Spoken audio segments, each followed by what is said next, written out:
All right, and the last video that I'm going to be recording today, I think, is going to be on sound. And so I kind of have gone through the things that I think are the most useful and practical. Obviously, we could spend years going through every single Windows feature. We're not going to do that. We're going to go through the ones that are the most important, I think. So the reason why I think understanding sound and audio inputs and audio outputs is important is, again, based on my experience working in conservation. And, let's say, there's a situation, everybody's in a room, we're trying to organize a presentation, and somebody plugs their laptop in, and then the audio disappears or cuts out, or now now the audio is coming out of the projector, but it's not coming out of the laptop speakers where we want it to come out of, and it's always a confusing moment. And there's actually no need for that because it's very easy to adjust and set the audios if you're familiar with how to do it. And so the first thing I want everybody to understand is that what do I mean when I say audio output, and what do I mean when I say audio input?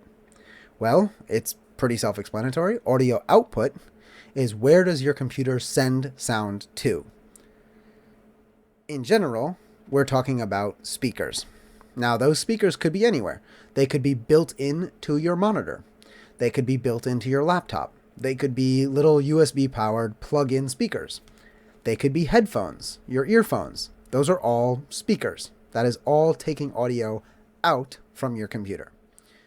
Input is microphones. How does sound get into your computer? And so that is microphone. It could be a microphone that is built into your laptop's lid.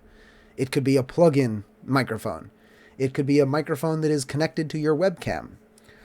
Or it could be a headset that has a microphone thing on it. So input is going to be how does the audio get into your computer? How do you record audio in? And output is how do you send that audio out to some sort of speaker?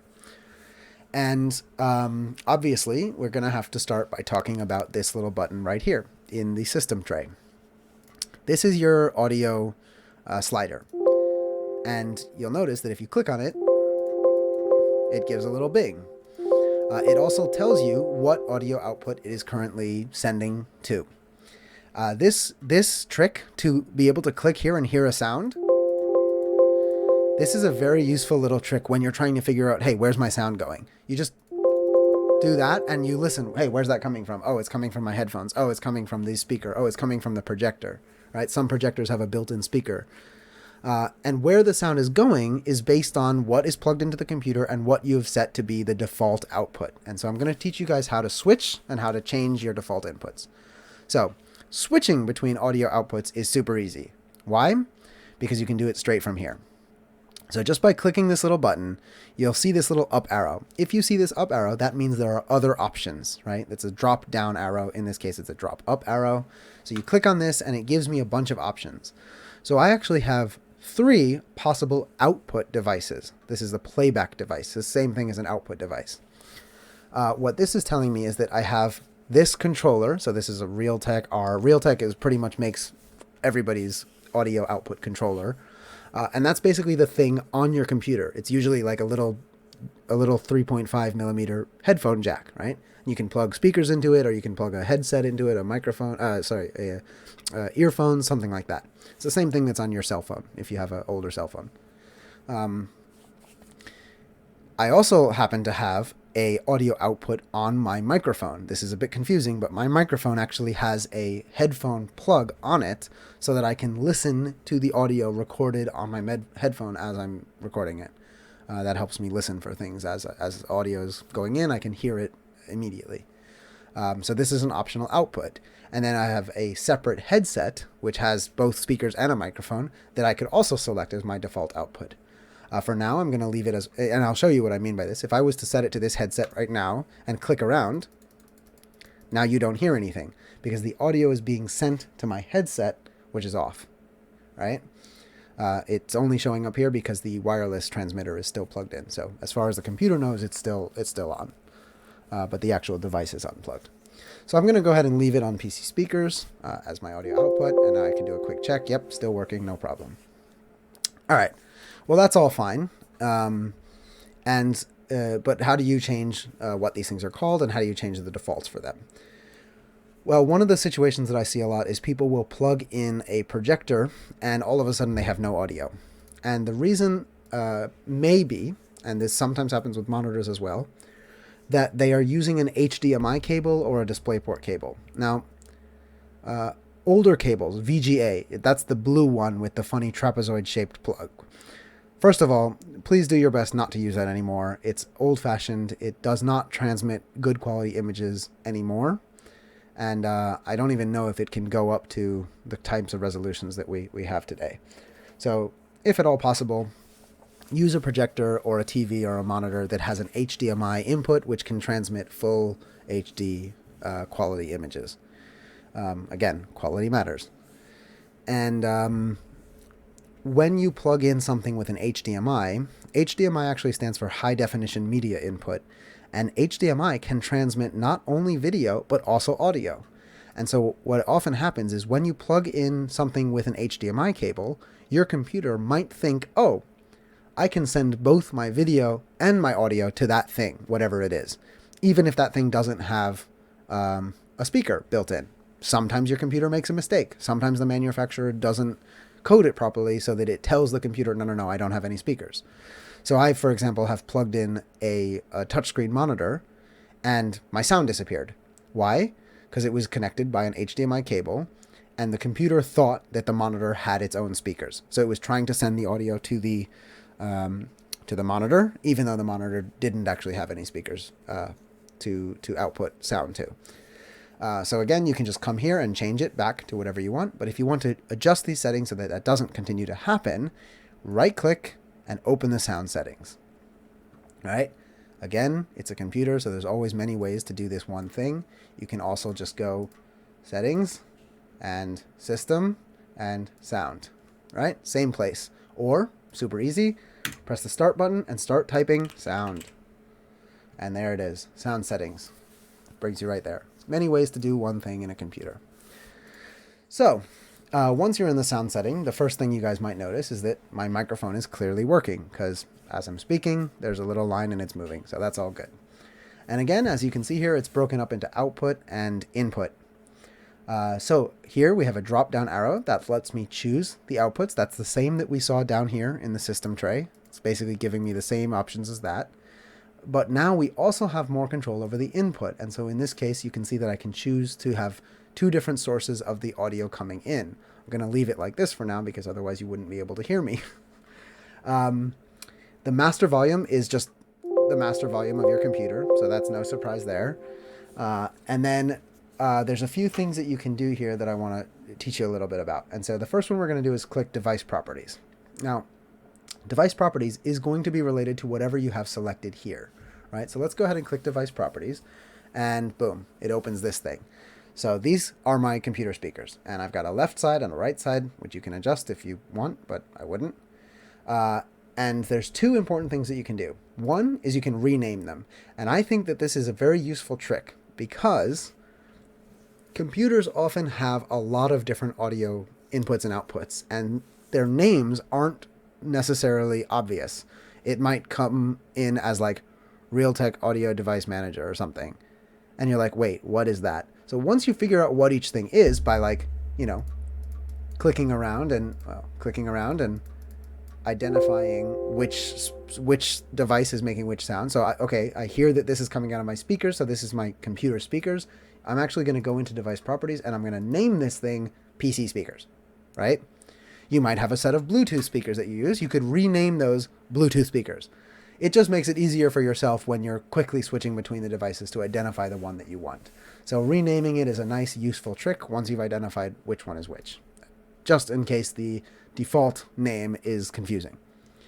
Another thing you can do here, which is very useful, is to disable that device. So I'll go ahead and disable these just so you can see what happens. If I do that, this is just my speakers now, so it shouldn't affect the microphone. So I disable the speakers, I click that check button, and I go back. And so what happens, first of all, is that you see under Choose Your Output Device, my speakers are gone. They're no longer an option. I only have my headset and my microphone as an option, right? And it's just defaulted to the next one, but the speakers are actually gone as an option. And from these options, it's gone. It's just completely gone. I cannot set it back to my speakers because I disabled them. That is exactly what you should do with any devices that you plug in that don't have speakers or you don't want to use those speakers. So let's say you buy a computer monitor as a secondary monitor, you plug it in, and that monitor happens to have built-in speakers, but they sound terrible. They're awful, and you already have good sound coming out of your laptop. So you don't want the sound to go to that monitor's speakers. This is what you would do. You'd come here, you'd identify that that audio output, and you would disable it. And then it's gone. It won't show up anymore. But now, what if I want it back? Like, what if I'm like, oh, wait, I need my sound back? So then you would come here to manage sound devices. And here it will actually show you all of your sound devices, even the ones that you've disabled. And so as you can see here, I've got output devices. Here's my 2 current output devices. And then I've got this list called disables. And these are all the audio devices that I've actually disabled. And you'll actually see this NVIDIA output. NVIDIA is the manufacturer of my graphics card, which outputs the graphics and the video to monitors, projectors, whatever, external TV screens, so on. And so it's actually coming through the graphics card. The NVIDIA graphics card is sending that audio out to those displays. And I've disabled that because those displays typically have had bad audio compared to dedicated speakers or headphones, or even sometimes the dedicated speakers already on the laptop. So yeah, as you can see here, here's all my, disabled ones, and there are the PC speakers that I just disabled. So easy, I'm going to click it and enable. And now it comes back up to the list of optional output devices. The same process works for your input devices. I bought a webcam that had a microphone, but it was a horrible microphone, especially compared to, my headset microphone, or even, those earbuds have built-in microphones now. Those will work fine. They're often very good quality. This thing was terrible compared to anything. And so I went into my input devices and I disabled it because I never wanted it to show up as an option. However, you can always get back in and change it. So it's important to know where this manage sound devices setting is. But again, once you get it set up properly, you shouldn't need to come back and mess with it too often. For input, it's basically the same thing. Device properties will give me options on how to rename the input for a particular device. So you can rename it. So in this case, I've named it microphone, Razer Siren Pro. It's the name of the microphone that I'm using. And then you also have the managed sound devices. That'll just bring you to the same thing that I showed you before. So it's just multiple ways to get to the same place. So there's your input devices again. However, one other thing, this app volume and device, this is just where you set, system sounds versus the current application that is open. So, I've got this OBS Studio currently open right now, but if I had other programs open, it would show me the volumes that those different programs are producing, and you could adjust them from here. I never use this setting. There's one other important thing that I need to point out about input, and it's a bit finicky, so don't worry about it if it's a bit too complicated, but it is a useful trick to know. And so that is how to adjust some additional settings for your input devices. So we're going to go to device properties, and as with almost everything, we're always going to have these little tiny buttons here that I really wish were more obvious, but this one says additional device properties. And when I select on that, it's going to open this old-fashioned Windows properties panel. So here, first of all, I've got use this device, enable, and don't use this device, disable. That's the same as, this checkbox up here. So that's the same thing. It's also telling me where the actual jack for this thing is. And it's giving me some other options here. The first option I want to show you is listen. Now, I'm not going to do this now because I'm not sure what kind of crazy feedback it would create. But if you're not sure if your microphone is recording, you can click listen to this device, apply, and then your speakers will just start playing back what you're recording immediately. If you're close to your speakers, you're going to get a horrible feedback, so don't let that work for too long. It's also not very good for your microphone or your speakers because it just gets louder and louder and louder.